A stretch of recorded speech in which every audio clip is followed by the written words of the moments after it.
주시는 말씀은 우리 마태복음 3장에 있는 말씀 보시겠습니다.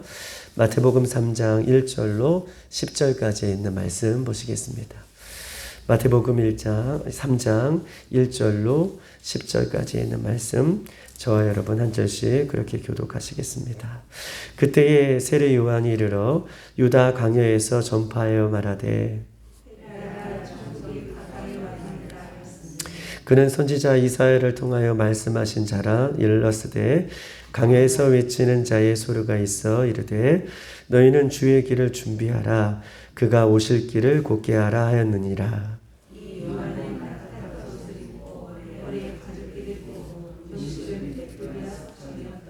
이때에 예루살렘의 온 유대와 요단강 사방에서 다 그에게 나와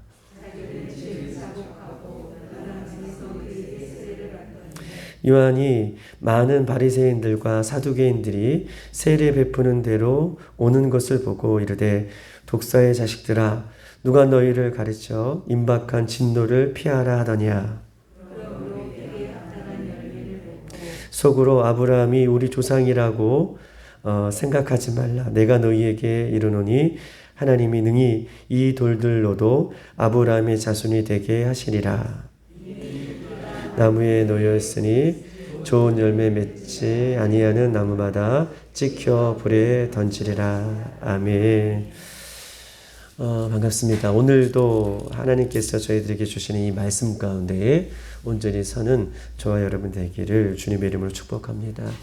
우리가 이 마태복음 2장도 우리가 보았고 오늘 본문의 3장을 우리가 보하고 있지만 2장에는 예수님의 탄생에 대한 부분이 오늘 2장에는 기록되어 있고 오늘 3장에서는 본격적으로 예수님께서 이제 세례 요한 같이 이제 성인이 되어서 요단강을 준비원으로 해서 이 예수님도 역시 세례를 베푸시는, 회개하라 천국이 가까웠다라고 하나님 나라를 선포하시는 장면이 이 3장에 놓여 있습니다.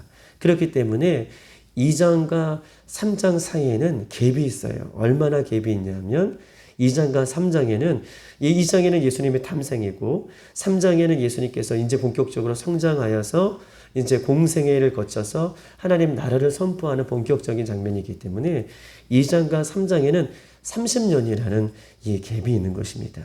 2장에는 예수님께서 태어나신 장면이고 3장에는 하나님 나라를 선포하시는 성인된 그 예수님의 모습들을 그리고 있기 때문에 2장과 3장에는 우리가 한 장을 넘기는 것 같지만 시간적인 배경으로 30년이란 큰 차이가 있음을 성경 우리를 통해서 이야기할 수가 있는 것이죠. 특별히 오늘 본문에 보십시다. 1절에 보면 그때에 세례 요한이 이르러 유다 광야에서 전파하여 말하되 라고 이야기하고 있어요. 그때는 어떤 때입니까? 세례 요한이 본격적으로 유대 광야에서 이 하나님의 말씀을 전파하는 그때를 가리켜 그때라라고 표현하고 있는 것입니다. 우리 한번 2절을 다 같이 한번 읽어볼까요? 2절 시작. 회개하라 천국이 가까이 왔느니라 하였으니. 아멘. 세례 요한은 본격적으로 그 하나님에 대한, 나라에 대한, 그 하나님의 사역에 대한 본격적인 이야기를 하면서 오늘 본문의 2절에 보니까 회개하라 천국이 가까웠다 라고 오늘 본문은 우리들에게 이야기하고 있습니다. 세례 요한의 이 말씀 선포, 회개하라 천국이 가까웠다 라고 하는 이 말씀 선포는 오늘날의 말씀 선포와 좀 다른 면이 있습니다. 세례 요한이 오늘 본문에 회개하라 천국이 가까웠다 라고 하는 이 말씀 선포의 장소는 화려하고 멋진 장소가 아니라 오늘 유대 광야다 라고 말씀하고 계셔요. 또한 회개하라 천국에 가까웠다 라고 하는 이 세례 요한의 이 말씀 선포는 화려한 미사하거나 완벽한 논리로 이렇게 말하는 것이 아니라 아주 투박하고 진솔하고 단순하게, 그러면서도 직설적으로 지금 회개하라 천국에 가까웠다 라고 이렇게 이야기하면서 이 세례 요한의 비전은 오직 하나님의 나라예요. 천국에 가까웠다. 그게 세례 요한의 주된 메시지예요. 그리고 그 내용은 무엇입니까? 천국에 가까웠다라고 하는 것이 세례 요한의 주된 주제라면 그의 내용은 회개하라라고 하는 것이 지금 말씀으로 이야기하고 싶은 내용이 회개하라라고 하는 것입니다. 천국을 주제 삼고 그 구체적인 내용은 회개하라라고 하는 것이 이 세례 요한의 메시지인 것입니다. 오늘날 우리가 심각하게 또 교회들이 들어야 할 말씀이 있다면, 또한 오늘날 우리가 심각하게 성도들이 들어야 할 말씀이 있다면, 또한 마음에 새기고 우리가 변화를 받아야 할 하나님의 말씀이 있다면, 오늘 회개하라. 천국이 가까웠다. 현대교회 성도들이 죄송하지만 회개하라. 천국이 가까웠다. 라고 하는 이 세례 요한을 통해서 주시는 메시지도, 또 우리가 계속해서 보할 것이지만 예수님께서 주시는 이 메시지도 우리가 현대교회를 살아가는 모든 교회들과 모든 성도들이 이 메시지에 더욱더 귀를 기울여야 되는 시대를 살고 있음에도 불구하고 이 말씀이 우리의 마음밭에 잘 새겨지지 않으니 우리가 성장하고 우리가 더 성숙하고 예수님을 닮아가는 그런 모습에 있는 것이 아니라 오히려 회개하라. 천국에 가까웠다라고 하는 말씀이 우리 귓가에 들려지지 않으니 현대교회 성도들은 점점점 변질되어가는 모습이 있음을 오늘 이 새벽에도 우리에게 예수님께서는 주시는 말씀인 것입니다. 회개는 무엇입니까? 회개는요, 단어적으로 표현하면 이렇게 표현할 수 있습니다. 메타라고 하는 다르다라고 하는 의미와 특별히 오에노라고 하는 생각이라는 이 두 단어가 합성된 단어예요. 회개라는 것은 생각과 다르다라고 하는 이 단어들이 합성된 단어가 회개인 것입니다. 즉 이것들을 이렇게 해석을 하면 생각을 달리하다, 생각을 고쳐먹다. 이것이 회개가 갖고 있는 단어의 의미인 것이죠. 생각을 달리하다, 생각을 고쳐먹다. 즉 잘못을 뉘우치거나 후회하거나 슬퍼하는 것이 아니라 생각을 다르게 하고 생각을 고쳐먹어서 잘못된 것에서 돌이키는 것. 할렐루야. 이것이 회개인 것을 얘기하고 있어요. 내가 죄를 지어서 슬퍼하거나 애통하거나 안타깝게 여기는 것, 이것이 회개가 하는 것이 아니라 회개라는 단어는 생각을 고쳐먹다, 생각을 달리해서 나의 삶을 방향을 바꾸는 것, 나의 삶을 새롭게 하는 것. 이것이 오늘 본문이 우리에게 세례 요한을 통해서 하나님께서 주시는 메시지가 회개하라. 이 회개를 지금 강조하고 있는 것이죠. 방향을 바꾸는 것입니다. 새롭게 결정한 뜻에 따라서 180도 자기의 삶을 바꾸는 것이죠. 회개는요, 입술로 고백하는 것이 회개가 아니라 행동으로 뒤따르는 것, 여기까지가 회개예요. 성경 그렇게 이야기하고 있고 이것을 회개하라라고 말씀하고 계십니다. 즉 회개는 종합적으로 따져보면 변화된 삶, 새롭게 된 삶, 여기까지가 성경은 회개다라고 이야기하고 있는 것입니다. 오늘 8절에 보십시다. 8절은 아주 중요한 말씀을 우리에게 이야기하고 있는데 8절 다 같이 시작. 그러므로 회개에 합당한 열매를 맺고, 아멘. 회개에 합당한 열매를 맺는 거예요. 그냥 내가 회개했습니다, 내가 고백했습니다, 내가 죄를 미워했습니다 라고 하는 것이 아니라 회개한 다음에 열매를 맺어야 돼요. 10절을 한번 다 같이 보십시다. 10절 다 같이 시작. 이미 도끼가 나무 뿌리에 놓여 있으니 좋은 열매를 맺지 아니하는 나무마다 찍혀 불에 던지리라. 아멘.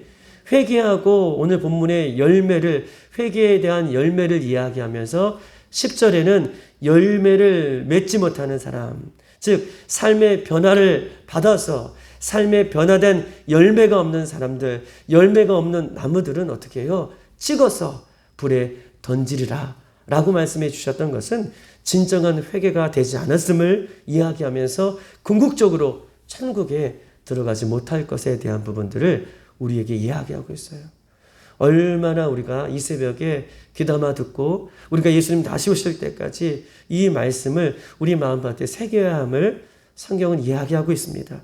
그러면서 7절에 요한이 많은 바리새인들과 사두개인들이 세례를 베푸는 데 오는 것을 보고 이르되 독사의 자식들아 누가 너희를 가르쳐 임박한 진노를 피하라 하더냐 라고 얘기하면서 사두개인들과 바리새인들을 누구보다 하나님의 말씀을 잘 알았고 누구보다 하나님의 말씀 가운데 선다고 얘기했지만 회개가 없는 자들을 가르쳐 독사의 자식들아 라고 하면서 임박한 하나님의 진노를 너희가 피할 수 없음을 성경은 우리에게 이야기하고 있습니다. 회개는요 열매를 맺는 것이고 새롭게 되어짐을 성경 우리에게 이야기하고 있어요. 세상에서 가장 불쌍한 사람은 누구입니까? 세상에서 가장 불쌍한 사람은 물론 예수님을 안 믿는 사람들이 가장 불쌍한 사람이지만 오늘 본문에 우리에게 주시는 말씀은 세상에서 가장 불쌍한 사람이 있다면 예수님을 믿다가 포기하는 사람이고 또한 회개한다고 고백하지만 회개에 합당한 열매를 맺지 못하는 사람. 이 사람이 어떻게 보면 가장 불쌍한 사람인 것을 성경은 우리에게 이야기하고 있어요.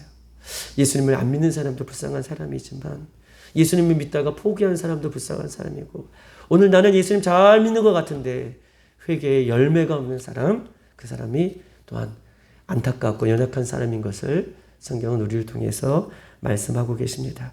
우리 한번 9절을 다 같이 한번 읽어보십시다. 9절 시작. 속으로 아브라함이 우리 조상이라 생각하지 말라.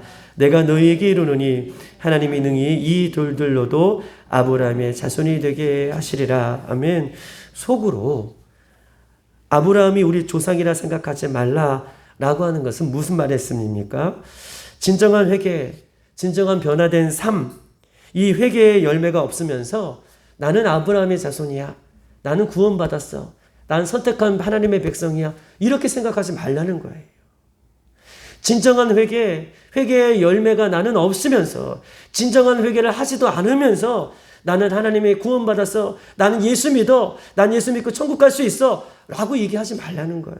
속으로 너희들이 아브라함의 자손이라 라고 생각하지 말라. 하나님은 이 돌들로도 아브라함의 자손을 만들 수 있다. 라고 하면서 그렇게 나는 잘 가고 있어. 나는 잘 믿고 있어. 나는 그렇게 살고 있어.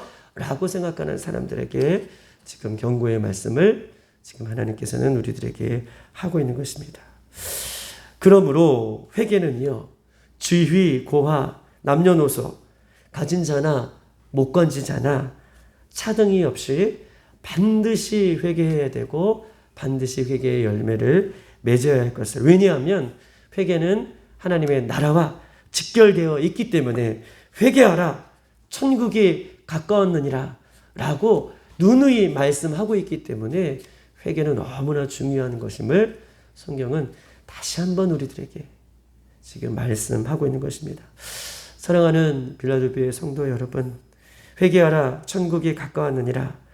회개는 열매 맺는 삶이다. 회개는 변화된 삶이다 라고 누누이 우리들에게 강조하고 있는 말씀이 오늘 이 새벽에 우리 마음밭에 새겨지기를 주님의 이름으로 축복합니다.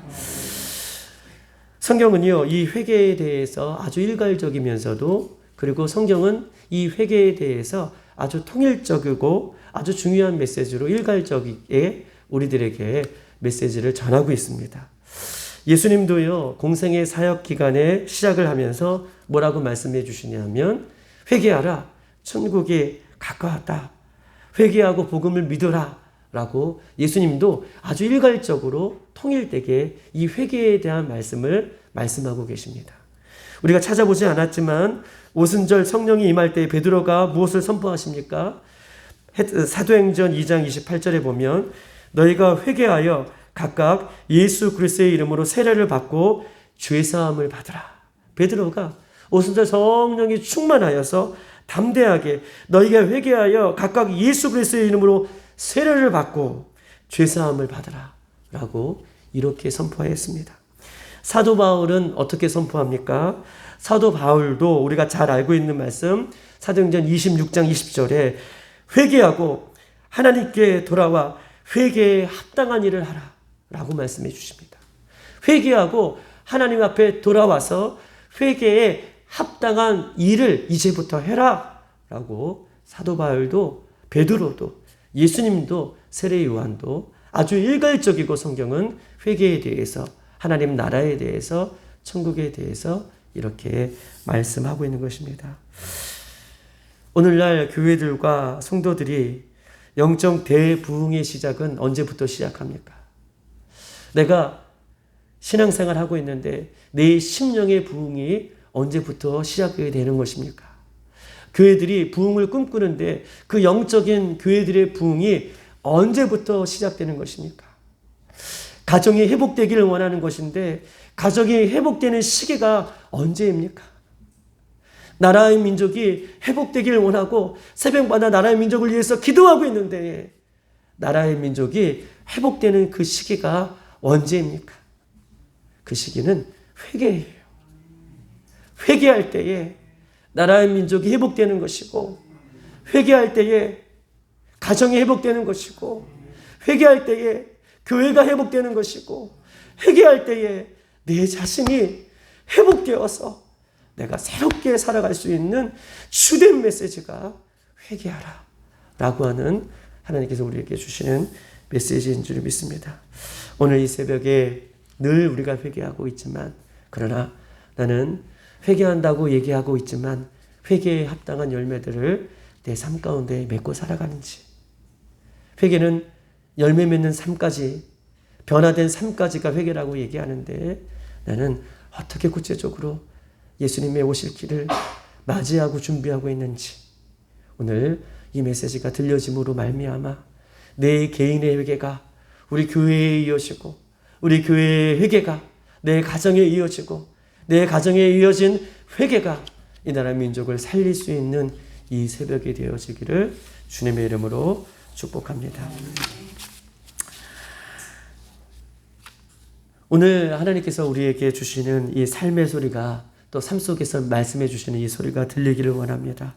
회개는요, 나의 자존심이 상하고 자신을 깨트리고 자신의 라이프 스타일을 바꾸고 나를 부인하는 삶, 이것들을 해나가는 것, 이것이 회개의 근본적인 목적인 것을 성경 우리에게 이야기하고 있어요. 나의 자존심을 깨트리고 또 나의 자존심을 내려놓고 자신의 지금까지 삶을 살았던 그 삶의 라이프 스타일을 바꾸는 것이죠. 내가 어저께도 똑같이 이렇게 살았는데 오늘도 똑같이 이렇게 살아가는 것이 아니라 자신의 라이프 스타일을 바꾸고 나를 부인하는 그런 삶의 자리까지 내려가는 것, 이것이 영적인 부흥인 것을, 영적인 회개인 것을 오늘 우리들에게 말씀하고 계십니다. 가슴을 치며 예수님의 십자가 앞에 자신의 더러운 죄를 회개하고 새로운 모습으로 이 새벽에 온전히 사는 우리들이 되기를 바랍니다. 제일 큰 죄는요, 예수 믿지 않는 것이 큰 죄이고, 제일 큰 죄는 예수님을 믿는다고 하면서 회개하지 않는 것, 변화되지 않는 것, 돌이키지 않는 것임을 기억하고 오늘 이 새벽에 저와 여러분 그렇게 예수님의 이름을 부르는 시간 되기를 소망합니다. 이 시간도 세 가지를 놓고 한번 기도하겠습니다. 첫 번째 기도 제목은 오늘 이 새벽에 회개하면서도 여전히 변화되지 않고 또 변화된 삶의 열매가 없는 주님, 나를 용서해 주시고 회개하라, 천국에 가까웠다. 예전에도 들었던 말씀이니 오늘도 그렇게 들려지는 말씀이 아니라 회개하라, 천국에 가까웠다 라고 하는 예수님의 음성과 세례 요한을 통해서 주시는 하나님의 음성을 듣게 하여 주시어서 열매 맺지 않는 나무마다 찍어 불에 던지리라 말씀 앞에 두렵고 떨림으로 회개하십시다. 하나님, 예수님, 회개의 영을 불어넣어 주시옵소서. 성령 충만함을 내려 주시옵소서. 마가의 다락방에 임하였던 성령 역사를 통하여서 나의 죄가 드러나게 하시고 예수님 진동하실 때에 우리의 더러운 죄가 끊어질 수 있도록 인도해 달라는 마음으로 이 시간 주여 한번 부르 기도하겠습니다. 주여!